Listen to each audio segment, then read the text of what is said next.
হুয়াল্লাযী আরসালা রাসূলাহু বিল হুদা ওয়া দীনিল হক লিইয়ুযহিরাহু আলা দীনি কুল্লিহি। আল্লাহ তাআলা মানুষকে দুনিয়াতে পাঠিয়েছেন। আর মানুষ এক ধরনের কাঁচামাল বলা যেতে পারে, যেমন দুনিয়াতে অনেক ধরনের কাঁচামাল আছে। লোহা একটা কাঁচামাল। লোহা শুধু নিজে থেকে এমন কোনো উপকারী জিনিস নয়, ওইটা দিয়ে লোহা দিয়ে কিছু বানানোর পরে সেটা উপকারী, সেটাকে বানাতে হয়। বা জমির উর্বরতা, এইটাও একটা সম্ভাবনা। উর্বরতা নিজে থেকে ভালো মন্দ কোনটাই নয়। যদি বাগান হয় উপকারী হবে, জঙ্গল হয় ক্ষতিকর হয়ে যাবে। তো মানুষ ওরকম একটা সম্ভাবনা। লোহা দিয়ে যে জিনিস হতে পারে মাটিতে ওটা হবে না। ওই ওরকমই মানুষকে যেভাবে বানানো যেতে পারে তার বদল গরুকে দিয়ে হবে না, ওটা মানুষকে দিয়ে হতে হবে, কিন্তু ওকে বানাতে হবে। লোহাকে জিনিস হিসাবে কারখানায় বানায়, আর মানুষের বানানোর পদ্ধতি হচ্ছে শিক্ষা। এই জন্য আল্লাহ তাআলা মানুষের জন্য শিক্ষার বন্দোবস্ত করেছেন, যাতে এর দ্বারা সে উপকারী হতে পারে, নিজের জন্য পরের জন্য। অন্যান্য জীব জগতে এরকম নয়। গরু ছাগল কাউকে আল্লাহ তাআলা তার জন্য কোনো শিক্ষার বন্দোবস্ত করেনি। এই জন্য যে ওদেরকে যে বিশেষ কিছু করা নয়, ওটা যার যেটা কাজ ওটা হয়ে যায়। মানুষের গরু হবে, বড় হবে, দুধ দেবে, গোশত খাবে। কিন্তু মানুষের জন্য আল্লাহ তাআলা শিক্ষার বন্দোবস্ত করেছেন। শিক্ষার মাধ্যমে সে উপকারী। মানুষ বলা যেতে পারে তার তিনটা স্তরে তার অস্তিত্ব, বা তিন মাত্রায়।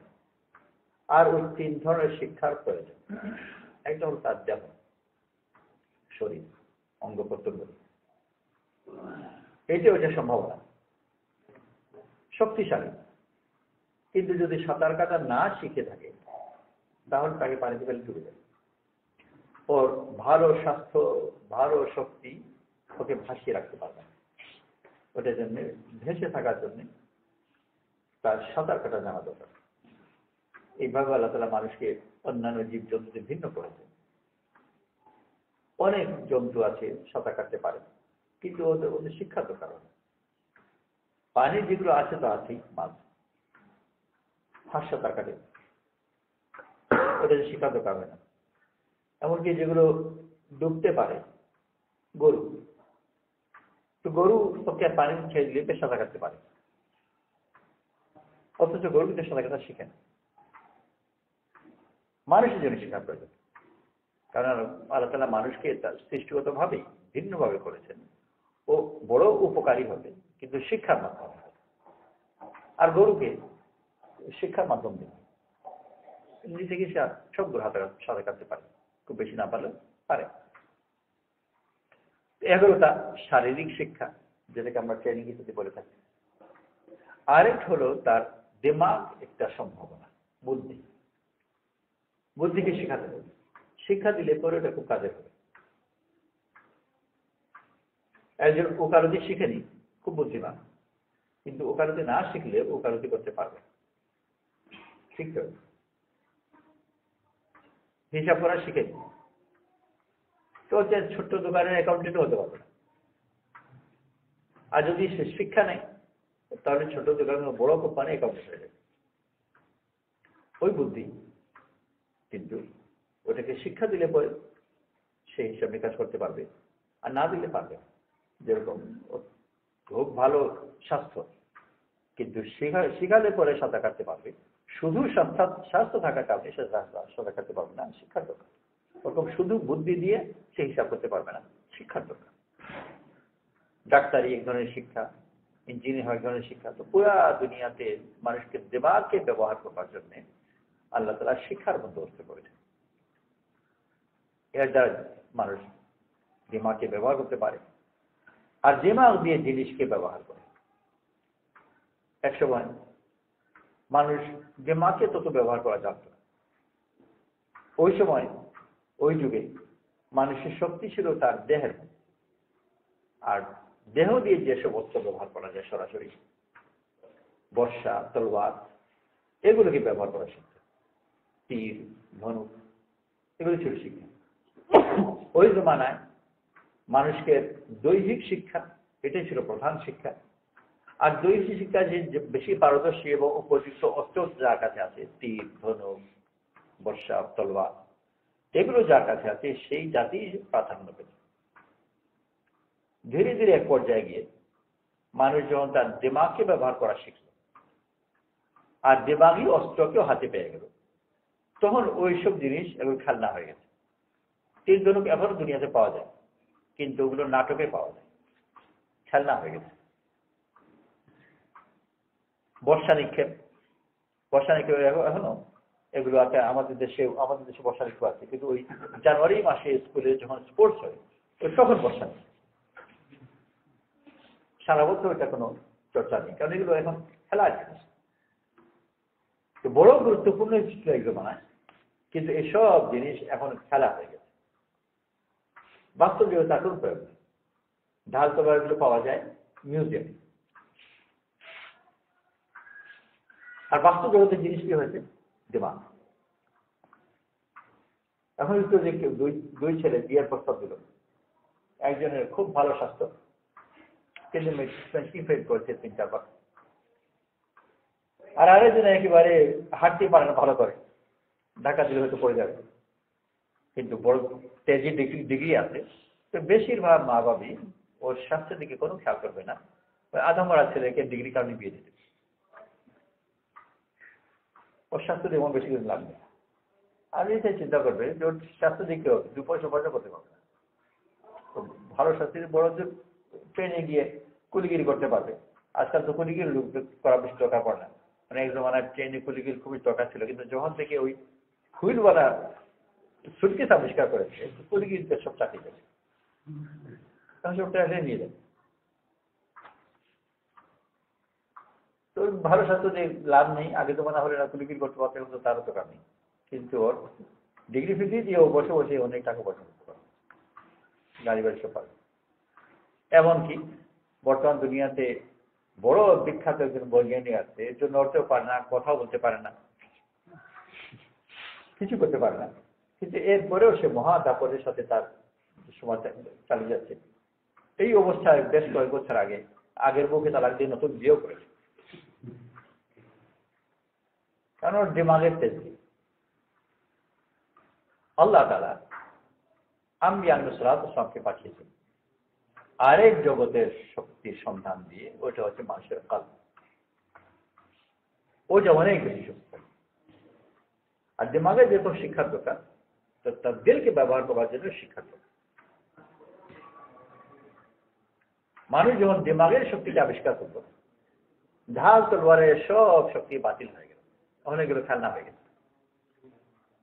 আল্লাহ তাআলা যখন রাসূল সাল্লাল্লাহু আলাইহি ওয়াসাল্লামকে আর সাহাবাদেরকে দিলের শক্তি দিয়ে যখন পাঠালেন, এই দিলের শক্তির মোকাবেলায় বাকি সব শক্তি বাতিল হয়ে গেল।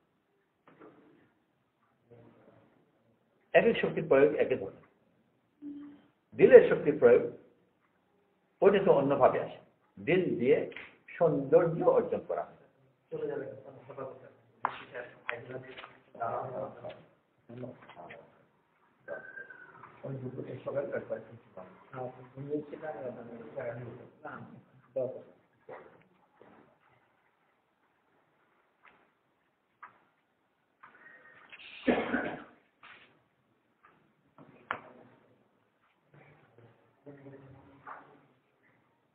দিলের শক্তির, দিমাগের শক্তির বাহন হচ্ছে যুক্তি।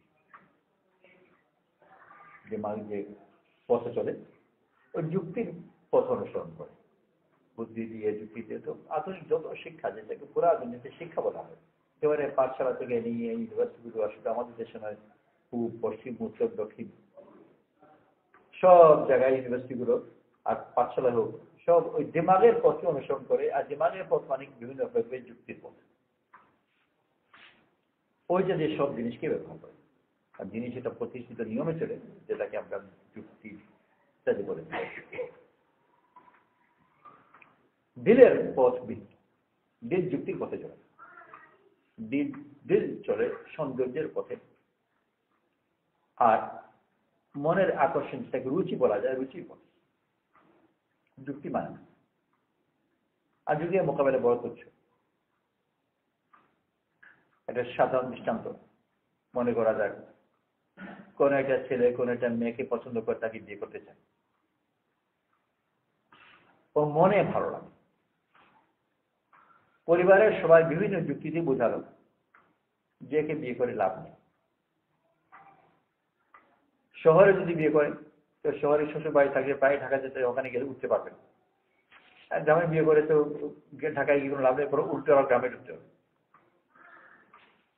টাকা পয়সা যদি থাকে তাহলে তোমার কিছু লাভ হবে, আর এই গরিব বাড়ি বিয়ে করে তোমার খুব বোঝা হবে, বউকে তো খাওয়াতে হবে, কিছু পরে শ্বশুরকেও খাওয়াতে,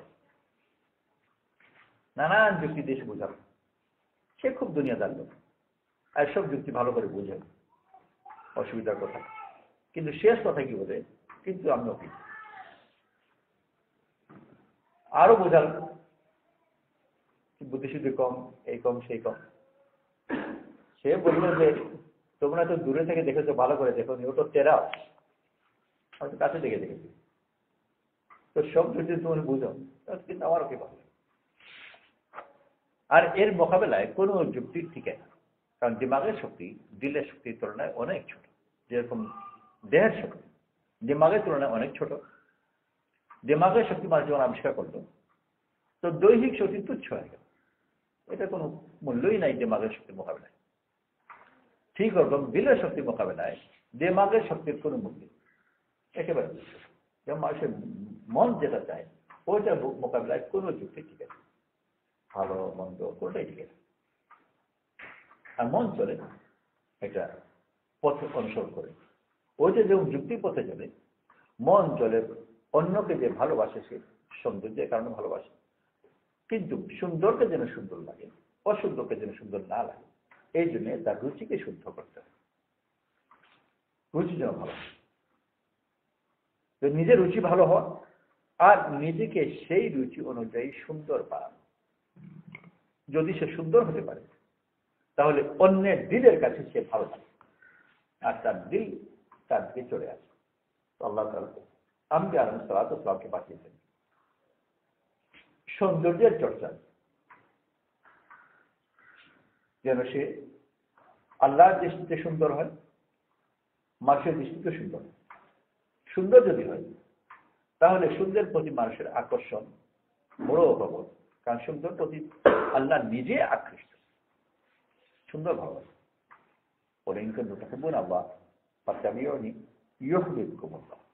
যদি তোমরা আল্লাহকে ভালোবাসো আমার অনুসরণ করো, রাসূল সাল্লাল্লাহু আলাইহি ওয়াসাল্লাম।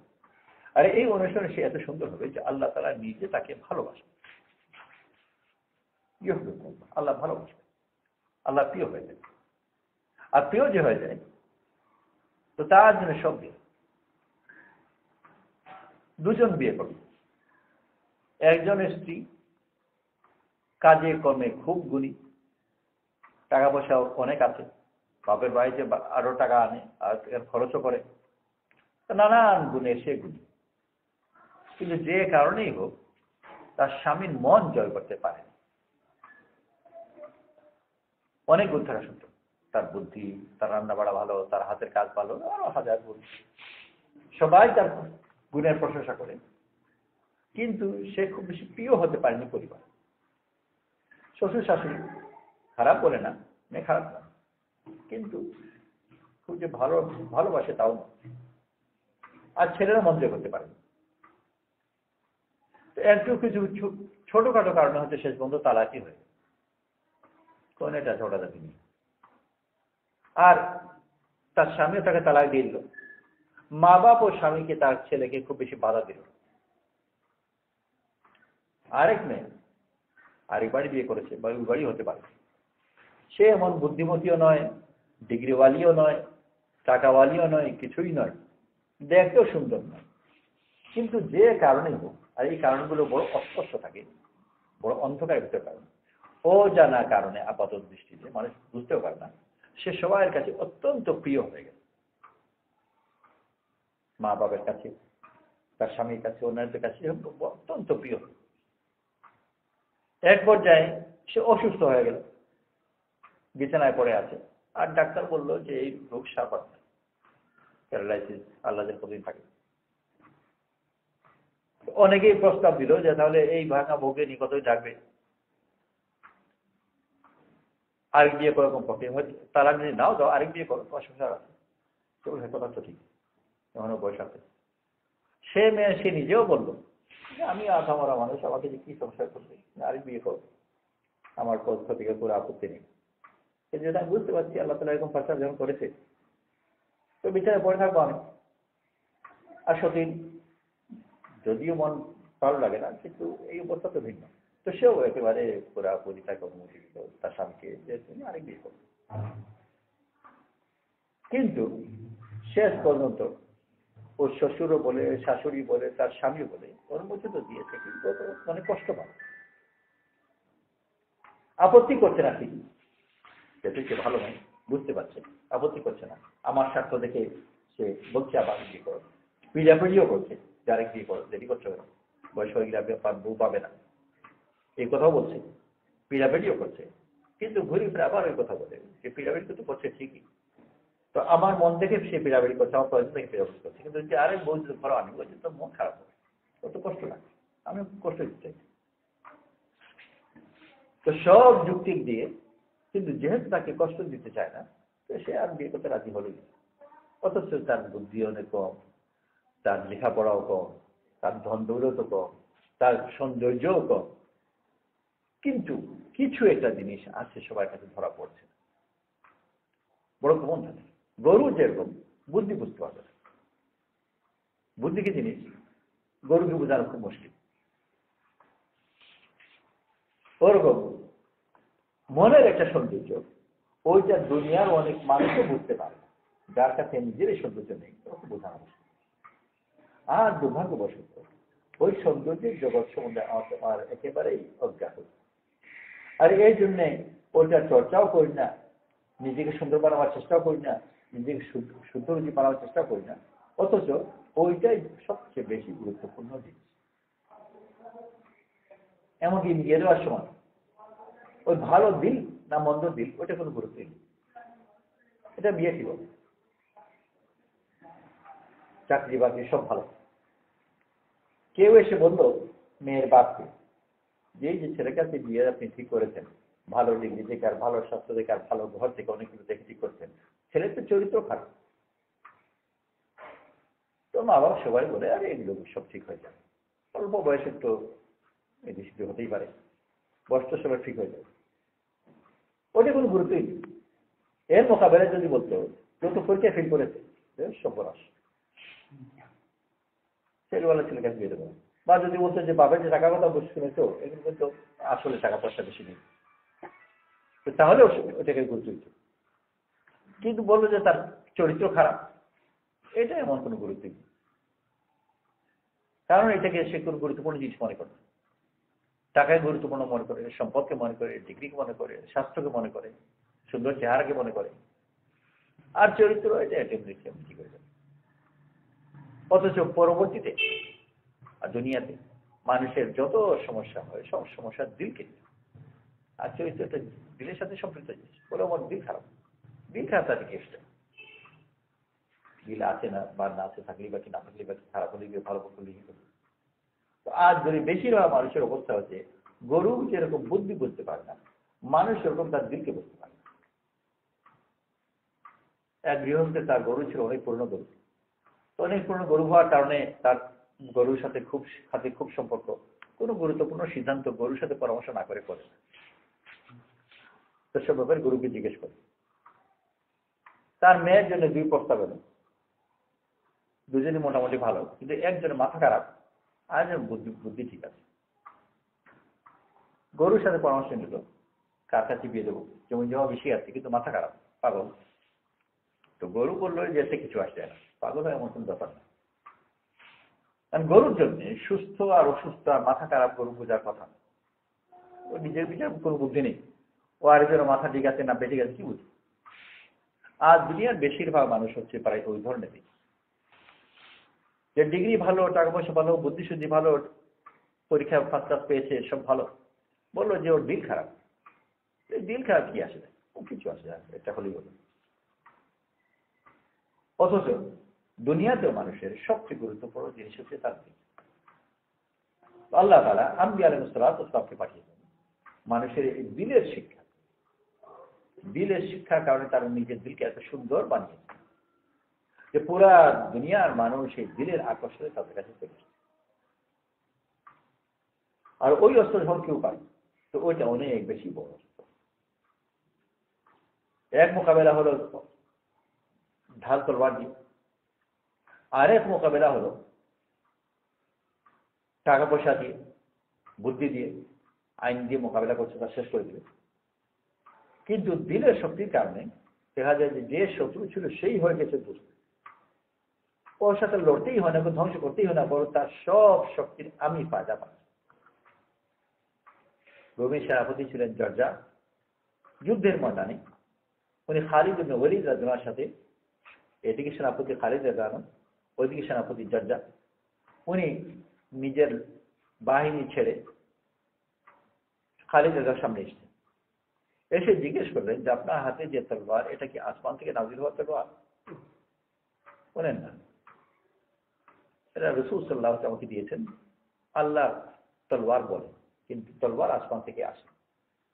এই কথা শুনে জর্জা খুব সাহস পারলো, কারণ তারা শুনেছে যে তলোয়ার আসমান থেকে নাজিল হয়েছে। আর এই কথা শুনে তাদের মনোবল নষ্ট হয়ে গেল। গোটা বাহিনী কোথাও চলেছে, উড়েছে খুব। খালিদ বলেন না, এই কথা ঠিক, কথাটা আসমান তলোয়ার থেকে আসেনি, আসমান থেকে আসেনি, এটা দুনিয়ার প্রভাব। দ্বিতীয় জিজ্ঞেস করলেন যে বর্তমানে যারা মুসলমান হয় তার অবস্থা কেমন? এই যে একটা কথা তলোয়ার আসমান থেকে আসে, এটা তলোয়ারের শক্তি নয়, এই কথার আড়ালে সততার, সত্যতার এমন শক্তি আছে যেটা তলোয়ারের শক্তি চেয়ে অনেক বেশি। এখন দিলের মধ্যে ওই আঘাত করেছে, দিল বসে। এখন জিজ্ঞেস করলেন যে বর্তমানে যে মুসলমান হয় তার অবস্থান তোমাদের মোকাবেলায় কি? খালিদ বললেন যে সে আমাদের ভাই, বরং আমাদের চেয়ে ভালো। কেন? যে আমরা রাসূল সাল্লাল্লাহু আলাইহি ওয়াসাল্লামকে দেখেছি, কোরআন শরীফ নাযিল হতে দেখেছি। আর এখন যে ঈমান আনছে সে রাসূল সাল্লাল্লাহু আলাইহি ওয়াসাল্লামকেও দেখেনি, কোরআন শরীফ নাযিল হতে দেখেনি। ওই ঈমান গায়বের উপর, আর গায়বের উপর ঈমান আল্লাহর কাছে কত বেশি, সেই হিসেবে একদিক থেকে তার মধ্যে আমাদের চেয়ে বেশি। আরো দিল উপর আঘাত করল। তারপর জিজ্ঞেস করেন যে মুসলমান কিভাবে হবে? তখনই কলিমা পড়লেন আর ঘোড়া ঘুরিয়ে নিলেন। আর তখন মুখোমুখি ছিল দুই ঘোড়া, তখন পাশাপাশি হয়ে গেল, আর যুদ্ধ আরম্ভ হলো দুই সেনাপতি একদিকে। এইটা হলো দিলের শক্তি। এটা কোন হাতের ঢাল তলোয়ার শক্তি দিয়ে ওনাকে নেন, যুক্তির বুদ্ধির শক্তি দিয়ে ওনাকে নেন, দিলের শক্তি দিয়ে। আর এই শক্তি ওই তলোয়ারের শক্তির চেয়ে অনেক বেশি শক্তিশালী, এটা বুদ্ধির শক্তির চেয়ে অনেক বেশি শক্তিশালী। সে শক্তি আপন করে। এই জাতীয় দৃষ্টান্ত সাহাবাদের জামানায় প্রচুর। গুপ্তচর হিসেবে এসেছেন মদিনাতে মুসলমানদের অবস্থা দেখার জন্য। একদিন দুদিন থাকার পরে নিয়ত করেছে মুসলমান হয়ে যাবে। অনেকে হয়ে গেছে। অনেকে আবার রাসূল সাল্লাল্লাহু আলাইহি ওয়াসাল্লাম বলেছেন যে তাহলে ফিরে যাও আর তোমার কওমে যাওয়ার পরে মুসলমান হও। এখন এখানে মুসলমান হলে তার হবে জবরদস্তি করে ফেলেছে, তাও কখনো পরিয়ে ঘোষণা করে। অথচ শত্রু হিসাবে শত্রু অবস্থা দেখবার দেখেছেন, কিন্তু এসে দিলের উপরে এত আশা করেছে যে নিজে ইসলাম কবুল করে। নাম বলেছে ইদানি হিন্দুস্তানের একজন বুজুর্গ। রাজপথানার ওইদিকে আশ্রম টাশ্রম প্রচুর আছে, আর ওইদিকে ময়ূর এমনি মাঠে ঘাটে ঘুরে বেড়ায় গোটা অঞ্চলের মধ্যে। আমাদের দেশে কবুতর আকার যেরকম, তো ওই রাজপথানা বিশেষ করে ময়ূর হতো আশ্রমে থাকে। কবুতর যেরকম আমাদের প্রায় সব মধ্যে প্রায় আশ্রম কিছু কবুতর টবুতর আছে। বুজুর্গ গিয়েছেন ওখানে আশ্রমের কাছে, ওখানে ছিলেন, ময়ূর একটা এসেছে, আর উনি আর তেজটাকে শিকার করে ফেলেছেন খাওয়ার জন্য। শিকার ওটা ছিল আশ্রমের মধ্যে, উনি খেয়াল করেন, উনি ভেবেছেন ছোট, সেই যে শিকার করে ফেলেন। আর যিনি শিকার করেছেন আশ্রমের যে প্রধান, সে খুব রেগে গেছে। তার সঙ্গে যে হাজির ছিল বিচার ভয়ে কাঁপছে, এখন থেকে জানেই বের হবে তার দেবতাকে মেরে ফেলবে। আর ওদের ওখানে প্রভাব সব ছেলে জানেই, ও ভয়ে কাঁপছে যে রেগে জানেই মেরে ফেলবে। উনি দেখ সাবধান, ওরা ভয় পায় কিছু না। তারপর যখন ও তবুও ভয় পাচ্ছে, এক পর্যায়ে সন্তান দিয়ে বলে যারা তুমি চিন্তা করো না, ওই রান্না করে দেবে। আর হলো রেগে মেগে ছেড়ে খবর পেয়েছে, ছেড়ে এসেছে। তারপর উনি দাওয়াত দিলেন, কথা বললেন, মুসলমান হলো, তারপর ও রান্না করে দিল। তো দিলের শক্তি এটা বড় জবরদস্ত শক্তি। আল্লাহ তাআলা আম্বিয়া আলাইহিস সালাতু পাঠিয়েছেন এই দিলের শক্তি চর্চা। আর দুনিয়াতে কোথাও দিলের শক্তি কোনো চর্চা নেই, সব শিক্ষা পুরা দুনিয়াতে দিমাগে। বুদ্ধিকে তেমন করে কাজে লাগাবে, অথচ মানুষের যে অসীম শক্তি আল্লাহ তার দিলের মধ্যে রেখেছেন ওইটা কাজে লাগানোর চিন্তাই ওই শক্তি অসীম। মরফুজাতের মধ্যে মানে ইজাজ মোদা নেই দিল সম্বন্ধে বলেছেন যের মধ্যে আল্লাহ তাআলা অসীম শক্তি রেখেছেন। সেই জন্য আল্লাহর পথে বের হয়ে আমরা আমাদের ঈমান আমলকে ঠিক করি, এর মাধ্যমে আমার দিলের শক্তিকে ব্যবহার করা ঠিক আছে। সবাই আল্লাহর পথে বেরোবো, ঈমান আমলওয়ালা হবো, আর ঈমান আমল আমাকে আমার দিলের শক্তিকে ব্যবহার করা নিজেকেও এমন দিল সুন্দর বানায় যে সৌন্দর্য মানুষের দিলকে আকর্ষণ করে। কেন? যে শত্রুতা করতে এসেছে ওই সৌন্দর্য মুগ্ধ হয়ে সে হয়ে যাবে গোলাম। আল্লাহ আমার সবাইকে করবেন। সুবহানাল্লাহ, আলহামদুলিল্লাহ, আলহামদুলিল্লাহ, আশহাদু আল্লা ইলাহা ইল্লা আনতা আস্তাগফিরুকা ওয়া আতুবু ইলাইক। সুবহানা রাব্বিকা রাব্বিল ইজ্জাতি আম্মা ইয়াসিফুন ওয়া সালামুন আলাল মুরসালিন ওয়া আলহামদুলিল্লাহি রাব্বিল আলামিন।